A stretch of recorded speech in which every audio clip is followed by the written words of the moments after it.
Hello, it's episode 22 of the Customers Who Click podcast. Today I'm talking with Mikael da Costa, the founder of Leadoo, all about on-site chatbots and how these can be used to generate leads and conversions for your business. These chatbots kind of work like a quiz. It asks you a question, you answer, and then the logic behind the scenes determines what question to then ask you, with the end result being that it points you to the right product or it captures your details and sends them to the correct sales team. It's a better experience for the customer and it's more efficient for your business as well. So let's hear from Mikael about how you can use these for your business. Hi, Mikael. Welcome to the podcast. Thank you for joining me. Can you tell us a bit about yourself, your background, and why you do what you do? Thank you, Will, for taking me in. My name is Mikael da Costa. I'm the CEO and founder of Leadoo. Leadoo essentially helps companies to convert more sales qualified leads from their existing website visitors. So essentially, we help companies increase the conversions from their existing website traffic. The reason why we are doing what we are doing, the story goes back a couple of years. So I was working in recruitment and seeing companies putting a lot of money on employer branding in order to get better applicants for their hiring process. But I saw myself that the conversion from someone actually reading an employer branding article into actually converting into a job applicant was fairly low.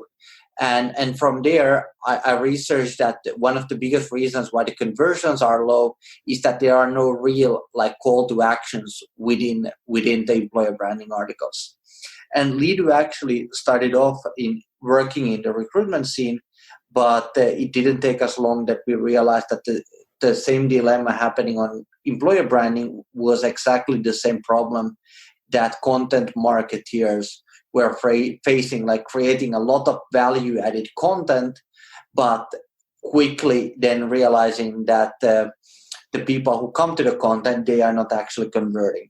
And Leadoo is basically here to fix that problem, how to activate the so-called passive website visitors into active ones, so then we can convert them into leads as well.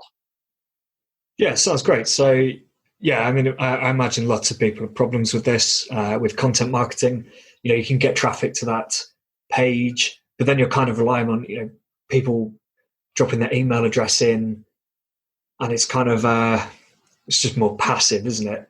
They drop their email address in, they'll get a few emails from you, they might respond, but if they can interact with a chatbot or something on the page, that might lead them to other content. It could lead them to a salesperson. Yeah, and from my point of view, a lot of companies operating in this space, they speak a lot about chatbots, and the chatbot or let's call it more the conversational user interface. That isn't even all that actually makes it work. For me, what marketeers many times do wrong. Everyone loves to speak about themselves and their products and how they are better, but essentially, for me, good marketing is about creating value, and the best way to create value is to help your users or the visitors on your website, and kind of if we go to the fundamentals, where the problem is and why it's a problem that it's only coming to the surface now, is that previously you didn't have all the website analytics in place, so you actually didn't know how many people you were converting. But now when you have all the analytics in place, it's hard to understand, or it's not anymore hard to understand how low the conversions actually are. Because if we look at the offline world itself, so let's imagine that you had a retail store, and since most of the audience are from the B2C sector, so if we imagine the following situation, that you own a retail store, you put out an ad on a newspaper, and let's imagine that 100 people came through that ad into your store and only 2 people bought something from your store.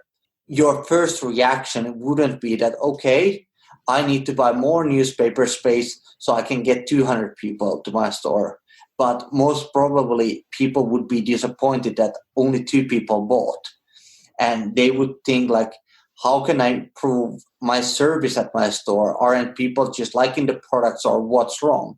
But in the online space, people kind of accept it that, okay, I get 100 people and two people buy. And what Leadoo essentially does in that space is that we try to come up with the reasons, especially in the B2C scene, and Leadoo is mostly used by companies that, let's say, for example, like roof renovations, that people who are buying them are not that familiar with that type of service or product category. So they need help or guidance to make the purchasing decision. And also they need support throughout the whole like customer journey. Do they actually even need their roof repair, or do they need something else? And there's a lot of like these micro verticals that people would need help in purchasing that type of services or products. Yeah, exactly. I think, like a standard e-commerce site, like, I don't know, a fashion site or something, or clothing site, it's probably not that necessary. People will browse the site, they'll find the products that look interesting and they'll check them out. But yeah, it's those ones where people need more information and they really need to understand what works for them. Yeah. And they don't know. Because obviously with clothing, you know what you like. So you can go to a store and kind of have a look for that. But yeah, with things like, if you're having like renovations done to your house, or I suppose a lot of finance stuff and insurance. Yeah. You're not, you can't go to a website and find the product that is the right fit for you. Exactly.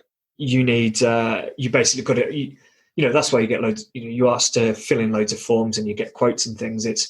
You get asked about your house and, all these questions, and they use those answers to then tell you what they think the best product is.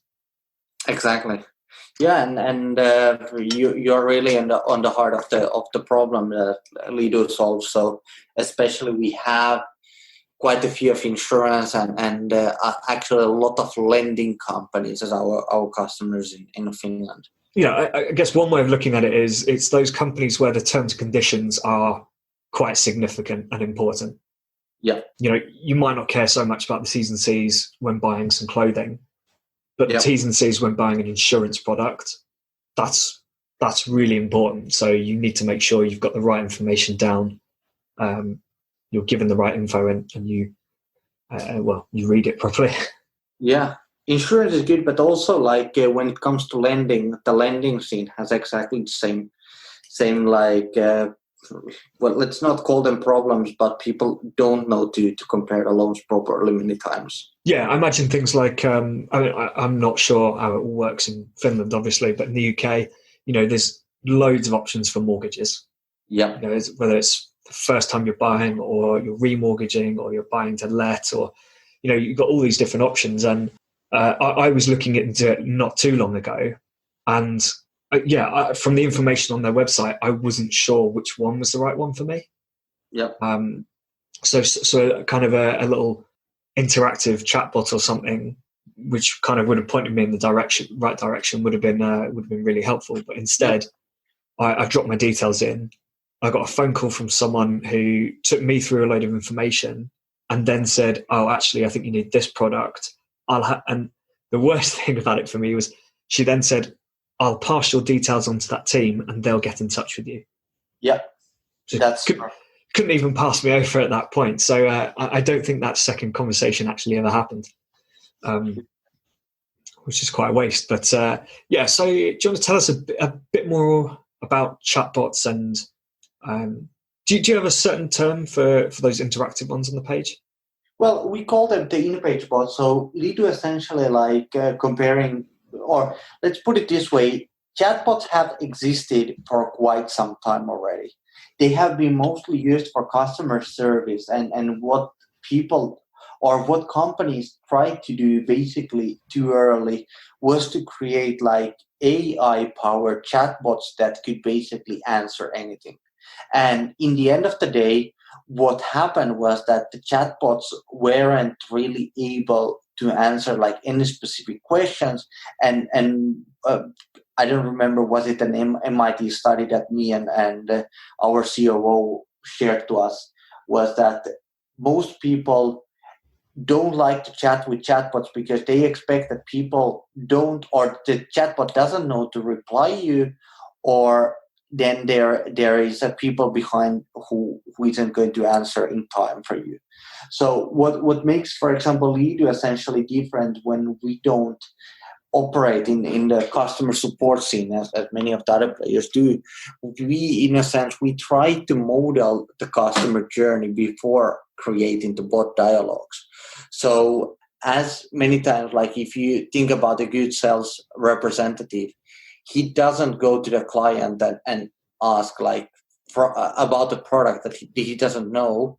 Well, if we speak about the insurances, to someone like, what kind of insurance would you like to buy?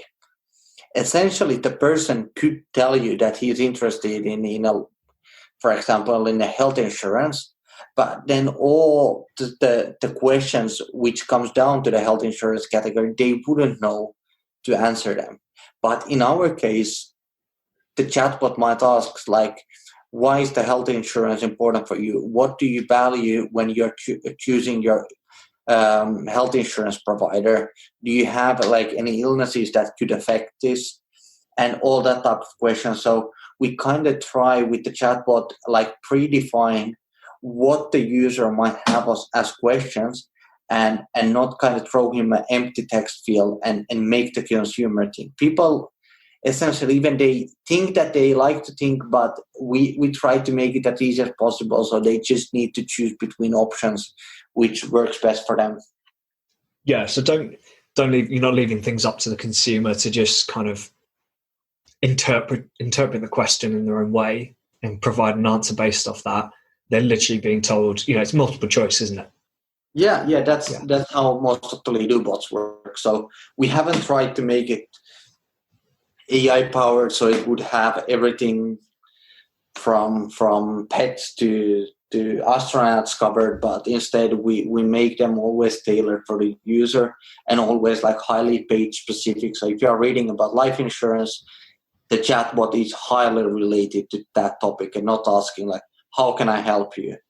But it instead asks like, how can I help you with life insurances? Are you interested in knowing about the prices, terms, whatever comes in that specific like category?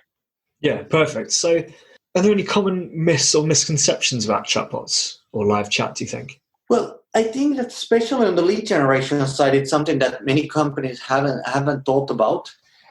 The next thing is that there's a lot of players in the field working, and I've seen in many cases that a lot of players from the customer support scene are trying to enter with the same product to the to the lead generation field, and the psychology behind customer support and lead generation, essentially, it's quite different. And even we have a lot of customers, let's say maybe 20% of our customers use Leadoo for customer support. But we essentially also tell our customers that Leadoo is tailored for lead generation, and there's better options if they wanted to use the solution for customer service. I mean, really, in my opinion, if you're going to use live chat for customer service, do it actual live chat, with a real person behind it. Exactly. One of the problems that especially these like certain verticals have is that you have people available maybe from 9 to 5 or 8 to 4. I don't know how it's in the UK, but in Finland especially. And then if you think about people or consumers, when do they have time to search about, for example, a renovation or a solar panel system or whatever the product is? It's mostly during the evening times. And then that's the time when you might not have anyone available. And that's why chatbots work. Yeah, it's one of these odd things, isn't it? Because obviously we've got loads of industries which work outside the 9 to 5. Yeah. And a lot of companies do have customer support that kind of works on, shift patterns rather than the 9 to 5. But yes, still it's surprising how many businesses only offer support during those kind of standard office hours, when you would expect fewer people to actually be browsing or even have the time to jump on live chat. It might be quick, but it might take a while. And, if they're in the office, they might have a meeting in 20 minutes. They might, so you might not get through it. It's similar with banks here in the UK. Banks tend to be open kind of, I think sometimes 8 o'clock, but kind of 9 o'clock until 4 or 5 o'clock in the afternoon. So literally just in the hours that people are actually in the office. And then weekends aren't that great. But you would have thought that these sort of services, they would say, well, why don't we be open and available when people are available? Exactly. Yeah, I don't want to rant about banks and things. And it's funny that that's a topic that not many companies have looked into. And especially we have like a super broad analytics table that allows you to view like what are the most popular hours with the bots and or the live chat and what are people asking about and where they are dropping off on the bot dialogues. So what many companies are very surprised for is also the hours when people are chatting with the bots. And that's in many cases like during the evening times that there wouldn't be anyone else available. Yeah. I mean, it's really helpful having that information there, isn't it? But it's important that companies do something with it. Yeah, exactly. I mean, it depends on the company as well, obviously. But if people are filling in kind of lead gen forms at 7, 8 o'clock at night, really, you should be thinking, well, should we be hiring some salespeople for that time and actually having those hours covered so that we can contact those people immediately? Fully agree with you. Yeah. So what are the first things you do when you're starting with a new client or a new project with Leadoo? Well, typically what we need to understand is like what is standing in between the visitor current state from him actually converting into a sales qualified lead or even buying the product or the service that the company is offering. So we need to kind of list all the questions that the person might have or the potential customer might have in mind that are there. And then we need to define like where are the people coming from, in which stage of the buying cycle they are in. And then we start kind of to personalize the discussions to make them personal for those like potential customers. Essentially, why what separates also Leadoo from many other companies in the field is that most of the companies sell their product just as a software as a service model, but Leadoo actually builds the bot dialogues for the customers.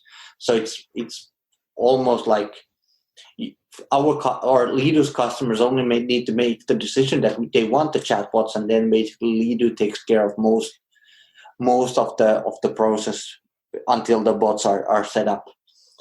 But as said, for us, it always starts going to the client's shoes, understanding like what's standing in between him or her purchasing the product, and then making the chatbot dialogues that they are basically maybe even removing like blockers on the way that the potential like customer hasn't even realized himself, answering those questions and at the same time guiding him to understand that what are all the possible benefits for them to buy this potential product or service. Have you had any kind of unexpected use cases for it? Well, a lot. Like it was funny. We had one like staffing agent as our customer, and at that time I was still like the personal like point of contact for them, and their like bot discussion count had like quite tripled in just a matter of weeks, and I was like, what have you done? And then I started checking their admin panel and told them that, hey, you have a pretty nice idea. So what they had developed was a chatbot to their HR system that basically replied all the questions like, where should I send my tax card? In Finland, everyone still needs to send their tax card to the accounting. Where do they send the sick leave documents? Where do they report their working hours? and actually the chatbot was dealing with thousands of questions a month that previously the HR management had to deal with.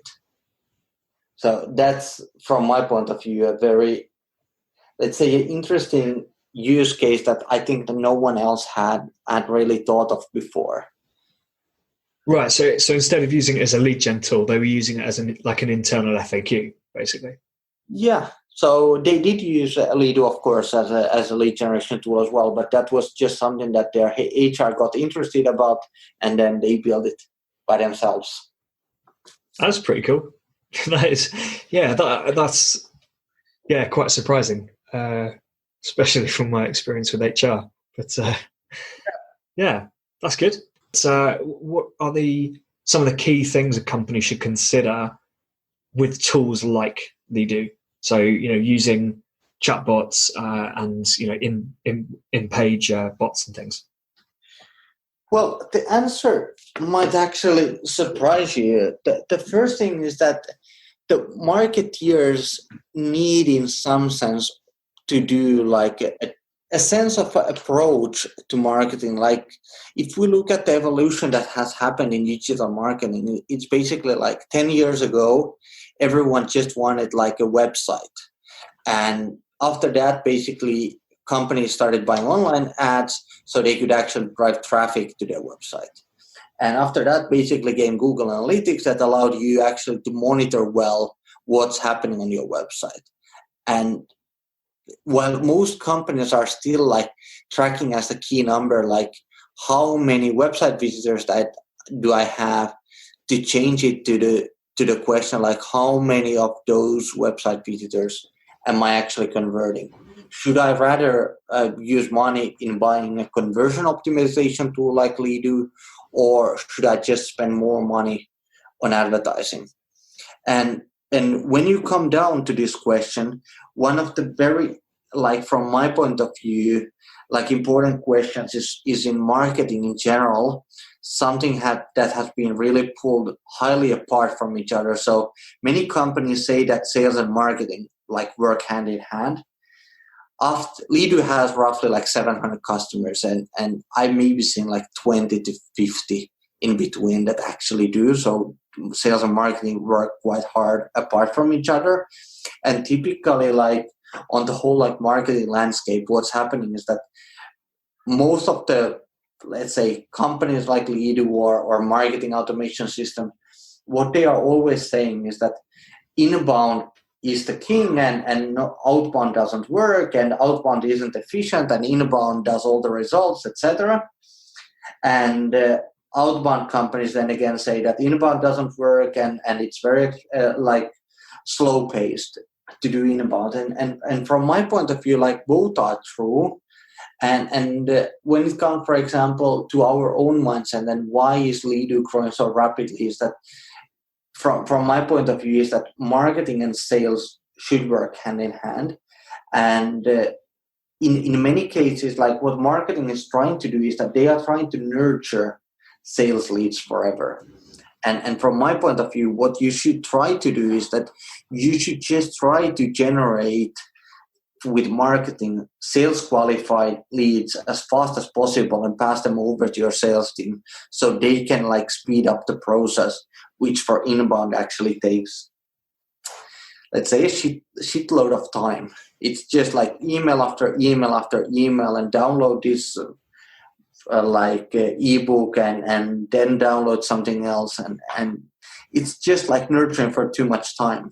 And that's something that I think that companies should consider, like combining the best of the both worlds. Yeah, I'm of the view that both work. You can do inbound and outbound. You've just got to do them right. Yeah. And when you get companies saying, "Oh, inbound doesn't work," or "Outbound doesn't work," cold email is dead, that sort of thing. They're just they're just not doing it right. Yeah. They're probably sending some sort of template cold emails, blasting out as many as they can, or just not not taking any time over it. I've had people get in touch with me recently, this last couple of months, and the number of people who've asked me, how the customers who click agency is doing. Yep. And I'm like, well, if you took 2 seconds to have a look, you'd realize it's not an agency. So it's those sort of basic mistakes that get in the way of outbound and cause people to dislike it. And then on inbound, it's people don't come up with a strategy. I've literally the podcast that went live on the 29th of July, that is all about content strategy. Yeah. And it requires so much research and planning. And it's the companies who don't do that and just try and get a white paper out there or get an ebook and post a few blog articles and things. They don't have a plan, they don't have a strategy, and that's where it goes wrong. And so they're the ones going, oh, inbound doesn't work. Yep. And then they're also probably the type that has tried both, done both very wrong, and just says, right, let's just advertise. Let's just spend money, get traffic to the website. Yep. I fully agree with everything that you are saying. But yeah, I think both work. And I think stuff like this just really helps, because if your inbound marketing, your content marketing and all that starts to gain some traction, if you start getting traffic to your website, you want people interacting with your site properly. Yeah. And I guess if you had something like Leadoo on your blog posts, if no one is interacting with those bots, then it's an indication you're doing something wrong, isn't it? Yeah, certainly. It's like what we see with most of our customers is that, in average, it's like 20 to 25% of people who are on the website that interact with the Leadoo bot when it's properly placed. And that's a huge amount of people. And then it comes down to like how well the discussion is tailored, that you generate the most of or you convert most of those discussions into leads. And looking at our customer base and our studies, depending a bit on the customer, and of course there are exceptions, but in average the conversions that we've been able to create to our customers are 30 to 70% higher than previously. Yeah, I mean, it just makes sense to me. Like an interactive tool, it's going to generate you conversions. I mean, I know I would be far more likely to interact with them. I mean, I'm more likely to open a live chat window and ask a question than I am to browse a website. So I'm definitely going to be far more likely to interact with a tool like that than try and find the information myself. But that's what people essentially are hoping for. So getting the questions that they have solved as quickly as possible. And nowadays, like especially like mobile is our new basically remote control of our life. So everything needs to work super nicely on mobile, and especially the in-page bot does that extremely well. And that's what people want. That the experience needs to be very intuitive. It needs to be easy and fast to get anything that they need. Yeah, absolutely, completely agree. There was a site that I used, must have been a few years ago now. I'm sure they were related to mortgages or something. And they had that kind of in-page bot. And that was one of the first times I'd seen that. Okay. And that was really good. I can't remember what it was called now. But you don't see it much, do you? No, not. We've been showing the way with that. And it's just that the in-page bot, that's tailored for lead generation, while the traditional chatbot is made more for customer service purposes. What are some of the big or common mistakes you see when people approach lead generation? Good question. The answer might be surprising, but many companies overthink too much. Like when you speak about this kind of project with kind of like Leadoo that costs $5,000 a year, companies tend to make it too big of a challenge when it comes to marketing. Like companies spend on testing, for example, a specific campaign, they might spend $20,000 on that. But then when it comes to something like doing something new that hasn't been done before, companies tend to be super careful. So from my point of view, what they are doing wrong before they have made a decision is that companies tend to be too careful in adopting anything new. And second thing, which comes after that, and this happens especially on the larger organization, it's kind of like having everyone on the organization involved, which from our point of view and with a lot of experience in the field, the best way is to just put something online, see what your customers are discussing with the bots, and then optimize. But especially with larger organizations, it's like 10 people sitting in a meeting room trying to solve all the world's problems at once. The process takes a lot of time, and still it's going to be most likely wrong. So from my point of view, it's more like being bold, trying out stuff, doing A/B testing, which is made with our tool as well, like extremely easy and simple. If you have two people that disagree, just run an A/B test bot and see which works best, and let the best one stay. Yeah, so I guess you're saying too many people involved in the process, which just slows down the process, or even completely gets in the way of the process of trying new solutions to getting lead gen in. Yep. And then overthinking the process once you've actually getting started, right? So trying to reinvent the wheel with this chatbot, when really it's like, no, just keep it simple. Think about what the customer wants. And I think actually that is where the complication comes in. I think businesses tend to think, what do they want? And what are all the things they could do with this tool that will help them achieve their goals? And they don't think so much, well, what is the customer trying to do at this stage?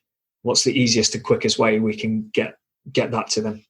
Do you think there are any big trends coming up in the next 12 to 18 months in kind of lead generation and chat and all that? Well, from my point of view, it's more that conversational user interfaces, when designed properly, they are extremely powerful. And looking at the evolution now, so previously the chatbots and the conversational user interfaces only existed basically on your own website. But now that people are using the messaging tools for everything, what are emerging is the WhatsApp bots, Facebook bots, LinkedIn just announced their conversational ads. Leadoo has a tool which is called conversational banners, which are like banners enhanced with the in-page bots included, which basically allows you to have the conversational interfaces not only on your own website, but basically anywhere on the web. So I think the change will happen, that the conversational user interfaces are not channel specific, but they will really become like omni-channel. Yeah, more and more conversation and interaction with customers, helping them get the information they want. And do you think kind of in an automated way? So obviously without having to use a chat agent? Probably, yes. It might be both. It's very hard to say. It depends a lot on also how will the AI feel itself develop. One of the problems that has is that it's so expensive at the moment still to build a proper AI powered chatbot that can answer anything. But I think in the next few years we will see where the space will go. Yeah, I mean, my experience with two AI products is that they cut a lot of the time it takes to do certain tasks. But that's actually that's a little unfair on one of them. One of them is really, really good, but it's still one of its key points is that it just means, well, it's phrasy. You don't have to sit there for probably an hour or two. Even a good copywriter might take an hour or two to come up with 20 really good, really different subject lines. Phrasy just does it for you. And it gives you, the whole mix of all the options. And the other tool I use to transcribe these podcasts. And it's not perfect at all. when I started, I actually started off by trying to do the full transcription on the website, but it meant for every podcast I was spending probably an hour, maybe a little bit more, just tweaking and correcting the transcription, and it's just such a waste of my time. So now what I do is I use it to transcribe the podcast, and then I use that to just identify the key points, and I produce the summary articles. So it saves me a lot of time now, but it's not replacing a job completely. Like, there's still work to do, and I think that's where, that's how it will stay with AI, at least for a few more years. Yeah, it will make our lives easier, but it won't completely replace certain tasks. Do you have any pet peeves personally when it comes to marketing? Well, not really. It's more about the marketeer saying that sales doesn't work, and the opposite side around. So what I kind of spoke about, saying that outbound sales is dead. So really understanding the value and utilizing the value that your outbound sales team can bring to the marketing process, because that takes a lot of pressure off the marketeers as well, because they wouldn't need to nurture the potential leads forever, but they can just focus on the short-term wins with marketing, and then pass over those leads to the salespeople to handle. Do you feel there's an underrated aspect of marketing at all? Well, yes and no. And from my point of view, one of the reasons there is exactly what we spoke. So sales don't want to hear that they aren't needed and that they aren't important. Everyone wants to know that they are important. So from that point of view, what I think that should be done is to combine both of these and utilize the aspect of the outbound sales that can do fast decisions from the prospects, but cannot reach a huge mass, while marketeers can reach a huge mass, but probably can't make the customers do the purchasing decisions so quickly. So that's something that I think that I don't know if you watch football, but I have a sports background myself, so I like to compare it. So if you think about the midfielder in football, they are not the guys who are many times scoring the goals, and it's like Ronaldo and Messi who get always cherished that they scored. But the midfield are the guys who are actually, like, for example, behind Barcelona, there was Iniesta and Xavi, making it possible for Messi that they can shine, and they might not be getting the whole credit, but the attackers know the value that the midfielder bring. So that's the same thing that I see in marketing, that marketeers are like the midfielders in football. They are the guys who are making sure that the other team can't attack, taking the ball, passing it to the attacker so they can actually score and make their job essentially easier. So not trying to compete and try to score all the goals, because that's when the attackers also get pissed off, but make it work as a synergy. Yeah, it's really funny you use that example, actually. A few years ago, I started a fantasy football business in the daily fantasy football industry. And one of the reasons for that was partly because we felt Fantasy Premier League was too much of a season-long commitment. If you had a couple of bad weeks, or if you went away on holiday and forgot a week, you were basically out. But the other aspect of it was we felt like midfielders were undervalued. Defenders got clean sheets, the attackers got goals and assists. More points for them. But it was the midfielders who, someone like Michael Carrick was always valued quite highly as a midfielder in Fantasy Premier League, but he just didn't score points because his job was just to pass the ball around, tackle, intercept, keep things ticking over. You don't score points for that, though.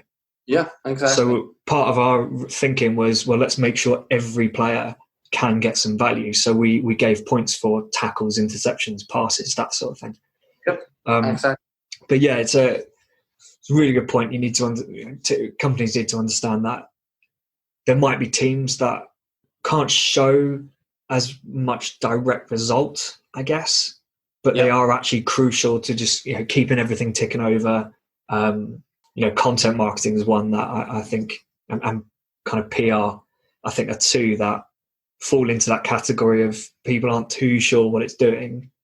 Yeah, but it is actually having an effect in the background. Yeah, fully agree.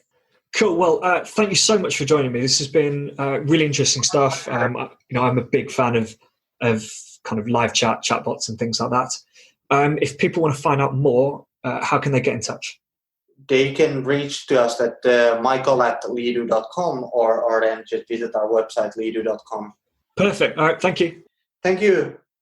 So as we all know, chatbots have been around for a while, particularly on the customer service side. But, if you're like me, you get a bit frustrated. You tend to answer in a way that gets you through to an agent because the bot itself just doesn't really understand my problem. It doesn't seem to understand, anything outside its set parameters. These on-site chatbots, though, actually form part of the sales process on the site. They're designed to get all the relevant information from a visitor and either point them to the right product or send those details to a salesperson. They're not there to answer questions. So these work particularly well for more complicated purchases. So things like insurance or mortgages, where customers either want to or need to speak to someone, but there's no reason it couldn't work for other businesses as well. If you're stuck for what to eat tonight, run through a quick quiz, get some restaurant suggestions. Fancy a holiday, but you're not sure where to go, answer some questions on a page and get some tailored recommendations. That's all for today. If you'd like to learn more about on-page chatbots, head over to the Leadoo website or get in touch with Michael on LinkedIn. And as always, any podcast questions can come over to will@customerswhoclick.com and I'll get straight back to you. In the next episode, I've got Chris Dickey from Visibly, who's going to talk to us about how you can dominate page 1 of Google. But until then, keep those customers clicking.